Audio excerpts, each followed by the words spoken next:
দেখুন, একটা কথা আমরা বারবার বলছি যে এই ঘটনায় নির্যাতিতার যে বিচার চায় জনগণ, আপামর জনগণ, আসলে শুধুমাত্র নির্যাতিতার বাবা মাই আজকের দিনটার জন্য বসেছিলেন তা নয়, প্রত্যেকে রিলেট করতে পেরেছেন। আজ বোধহয় দেশের প্রতিটি বাবা মাই এই রায়ের দিকে নজর রেখেছিলেন যে যে অভিযুক্ত তার সে দোষী সাব্যস্ত হয় কিনা, তার কি সাজা ঘোষণা হয়। সাজা ঘোষণা আবারও বলছি আপনাদের আগামী সোমবার বেলা 12:30টায়। কিন্তু আজ নির্যাতিতার পরিবার সঞ্জয় রায়কে যে দোষী সাব্যস্ত করা হলো তার আগে কোর্টরুমে দাঁড়িয়ে স্পষ্ট বলেছিলেন যে রায়দান স্থগিত রাখতে, তার কারণ সিবিআই এর যে তদন্ত তাতে তারা স্যাটিসফাইড নন। আর এই রায় ঘোষণার পর কি তাদের রিয়াকশন শুনবো। কেউ বাইরের লোক গিয়ে খুন করে আসবে হসপিটালের, কেউ জানে না, এটা আমি বিশ্বাস করি না। আমি এটা প্রথম দিন থেকেই বলছি, সঞ্জয়ও দোষী, ওর সাজা হবে, জজ সেটা যেটা ভালো মনে করবেন সেটা দেবেন।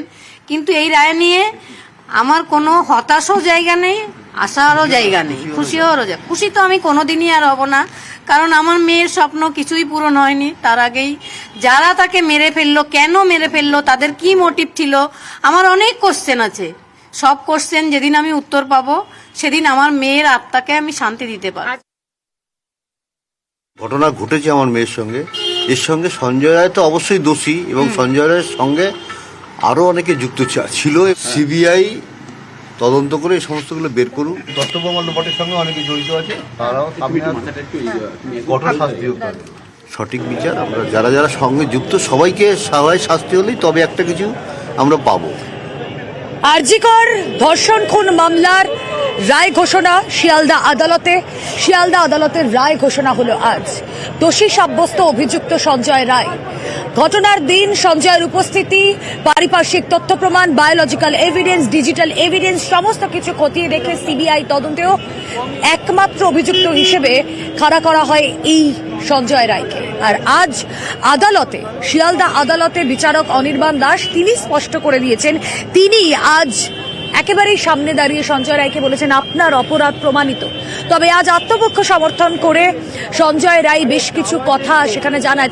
তিনি বলেন যে আমাকে ফাঁসানো হয়েছে। এর আগেও বেশ কয়েকবার আমরা দেখেছিলাম যে তিনি এই কথা বলার চেষ্টা করেছেন যে হ্যাঁ তাকে ফাঁসানো হয়েছে, কিন্তু সমস্ত তথ্য প্রমাণ যা কিছু যেদিকে ইঙ্গিত করছে তাতে সিবিআই এর এই তদন্ত, যেখানে আমরা দেখলাম এই অভিযুক্ত হিসেবে দাঁড় করানো হয়েছিল সঞ্জয় রায়কে, দোষী সাব্যস্ত করা হয়। এরপর কি সাজা ঘোষণা হবে আগামী সোমবার বেলা 12:30টায়।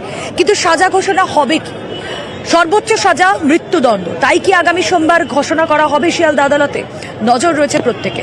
আমরা বিভিন্ন জায়গায় নজর রেখেছিলাম এবং আমরা যাদের সাথে কথা বলেছি জেলার বিভিন্ন প্রান্তে, দেশের বিভিন্ন প্রান্তে, প্রত্যেকেই এক বাক্যে বলছেন যে হ্যাঁ তারা সর্বোচ্চ শাস্তি চান এই দোষী সঞ্জয় রায়। তবে নির্যাতিতার পরিবার তারা কিন্তু এখনো পর্যন্ত স্যাটিসফাইড হতে পারছেন না, তারা কিছুতেই নিশ্চিন্ত থাকতে পারছেন না যে হ্যাঁ এই একমাত্র দোষী সঞ্জয় রায়।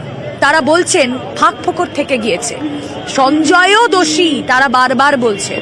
এবং আজ কোর্টরুমে দাঁড়িয়ে তারা এই রায়দান প্রক্রিয়া স্থগিত রাখার জন্য আবেদন করেন।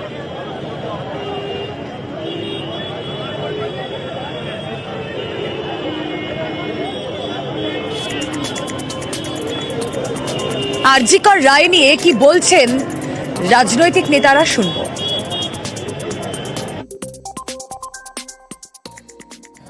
এটা খুব মর্মান্তিক ইস্যু এবং এক্ষেত্রে খুব পরিষ্কার আমার অন্তত স্ট্যান্ড, সঞ্জয় রায় হয়তো দোষী, কোর্টটাকে দোষী সাব্যস্ত করেছেন, ক্যাপিটাল পানিশমেন্টই হয় এসব সাজাতে।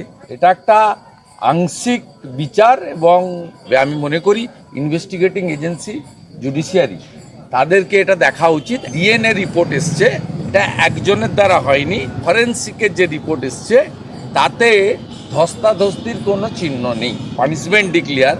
এটাকে ওয়েলকাম করে এই অমীমাংসিত বিষয়গুলি নিয়ে এর নিষ্পত্তি হওয়া উচিত। এই সঞ্জয় রায়কে ধর্ষণ এবং হত্যা আরজি করে মহামান্য আদালত দোষী সাব্যস্ত করলেন। তাতে এটা প্রমাণ হলো যে আরজি করে 24 ঘন্টার মধ্যে কলকাতা পুলিশ যাকে গ্রেফতার করেছিল সেই গ্রেফতারই একদম সঠিক ছিল এবং কলকাতা পুলিশের তদন্ত, গ্রেফতার, অনুসন্ধানের অভিমুখ একেবারে ঠিক ছিল। সিবিআই তদন্তেও কলকাতা পুলিশের গ্রেফতারিটাই মান্যতা পেয়েছে। যারা সোচ্চার হয়েছিলেন দাবিতে উই ওয়ান্ট জাস্টিস, সেই জুনিয়র চিকিৎসকরা তারা এই মুহূর্তে শহরের রাস্তায় নেমেছেন। যারা আন্দোলনকে প্রথম সারিতে নিয়ে এসেছিলেন, যারা আন্দোলনকে সংঘবদ্ধ করেছিলেন, যাদের আন্দোলনে সামিল হয়েছিল 8 থেকে 80 প্রতিটা স্তরের মানুষ, সেই জুনিয়র চিকিৎসকরা আবারও শহর কলকাতার রাজপথে মিছিলে পা মেলাচ্ছেন।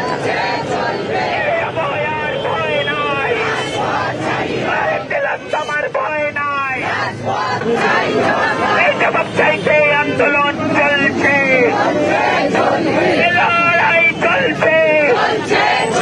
এভিডেন্ট ডিস্ট্রাকশন ইনভেস্টিগেশন হাসাবের যে কথা আছে, একাধিক ব্যক্তি জড়িয়ে থাকার যে প্রসঙ্গ জড়িয়ে আছে, এবং পোস্টমর্টম থেকে শুরু করে এমআইএমবির যে রিপোর্টে যে ইনজুরির কথা বলছে, সিন অফ ক্রাইম কোথায়, এই যে যাবতীয় প্রশ্ন আছে, এই প্রশ্নগুলোর পরিষ্কার উত্তর যতক্ষণ না আসছে ততক্ষণ আমরা মনে করি যে ন্যায় বিচার হলো না। Sanjay Roy, civic volunteer Sanjay Roy 9ই August ঘটনা ঘটার পর 10ই আগস্ট একেবারে 24 ঘন্টার মধ্যে, ঘটনার 24 ঘন্টার মধ্যেই তাকে গ্রেফতার করা হয়। আমি বারবার বলছিলাম যে বায়োলজিক্যাল এভিডেন্স এবং ডিজিটাল এভিডেন্স যা কিছু ছিল সেগুলোকে এক জায়গায় রেখে কলকাতা পুলিশ প্রথমেই কিন্তু এই সঞ্জয় রায়কেই অভিযুক্ত হিসেবে সামনে আনে। তারপর ঘটনাক্রম আমার আপনার সকলের জানা। আমরা দেখেছিলাম যে তদন্তের আওতায় আনা হয় সন্দীপ ঘোষ আরজি করের তৎকালীন অধ্যক্ষকে।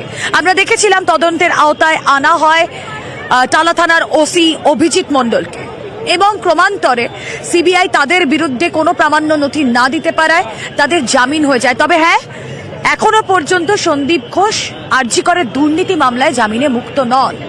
এর পরবর্তীতে যখন বিচার প্রক্রিয়া শুরু হয় 4 নভেম্বর চার্জ গঠন হলো, 11ই নভেম্বর বিচার প্রক্রিয়া শুরু হলো, এবং 9ই জানুয়ারি যখন এই গোটা বিচার প্রক্রিয়া শেষ হয় তখন সকলের নজর ছিল 18ই জানুয়ারি অর্থাৎ আজকের দিকে, বহু প্রতীক্ষিত শনিবার। সেই 5 মাস 9 দিন পর এই আজকের দিনে অভিযুক্ত সঞ্জয় রায় আর শুধু অভিযুক্ত নন, তিনি দোষী সাব্যস্ত হলেন। আজ আদালতে দাঁড়িয়ে, কাঠগড়ায় দাঁড়িয়ে বিচারকের কাছে তিনি বারবার বলেন যে আমাকে ফাঁসানো হচ্ছে। তিনি বলেন যে যদি কোনো ধস্তাধস্তি হয়ে থাকতো তাহলে তো আমার গলার রুদ্রাক্ষের মালাটা ছিঁড়ে যেত। কিছুক্ষণ আগে আমাদের সহকর্মী অর্ণব হাজরা জানাচ্ছিলেন যে যখন তার গায়ে কিছু স্কার মার্কস ছিল, তখন যখন তাকে জিজ্ঞেস করা হয়েছিল সেই সময় যে আপনার গায়ে এই আঘাতের চিহ্ন, এই আঁচড়ের চিহ্নগুলো কিসের, তখন এই সঞ্জয় রায় বলেছিল যে আমি রক ক্লাইম্বিং করতে গিয়েছিলাম, সেই কারণে আমার গায়ে এই আঁচড়ের দাগ, এই গায়ে স্কার মার্কগুলো। সঞ্জয় রায়কে আজ আদালতের তরফ থেকে বিচারক অনির্বাণ দাস স্পষ্ট বলে দেন আপনার অপরাধ প্রমাণিত। এবার মৃত্যুদণ্ড হবে কিনা সেটা তো সময়ই বলবে, তার জন্য আর দিন 2 অপেক্ষা। আগামী সোমবার বেলা 12:30টায় আবারও একটা অপেক্ষা করছে নির্যাতিতার পরিবার, অপেক্ষা করছে সাধারণ মানুষ, অপেক্ষা করছে যারা এই আন্দোলনে পা মিলিয়েছিল, অপেক্ষা করছি আমরা দেখার যে প্রান্তে যেখানে যেখানে আমরা মানুষের কথা শুনেছি তারা প্রত্যেকেই এক বাক্যে বলেছেন হ্যাঁ সর্বোচ্চ শাস্তি হওয়া দরকার। যাতে তার পরিবার তারা আজও বলেছেন যে হ্যাঁ সঞ্জয়ের শাস্তি হোক আমরা চাই, তবে হ্যাঁ তাদের মধ্যে একটা ডিস্যাটিসফ্যাকশন রয়ে গিয়েছে। তারা বিশ্বাস করতে পারছেন না যে ঘটনা আর কেউ